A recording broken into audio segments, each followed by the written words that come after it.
High বন্ধুরা, আমি আজকে আপনাদের দেখাবো সিঙ্গাপুর মেরিনায় একটা ব্রিজ আছে। তো সেই ব্রিজ থেকে অনেক সুন্দর একটা নদী দেখা যায়, ছোট্ট নদী।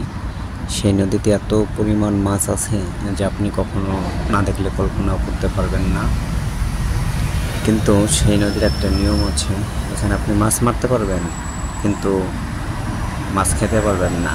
এই যে দেখতে পাচ্ছেন একজন বাচ্চা মাছ মারতেছে, ওর সামনে নদীর ওই পারে আরো একজন লোক মাছ মারতেছে,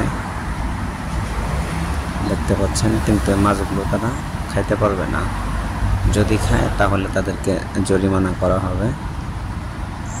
এবং মাছগুলো অনেক বড় বড়, সব প্রকারই মাছ পাওয়া যায় এখানে। কিছু মানুষ আছে যারা চুরি করে মাছ মেরে খেয়ে থাকে।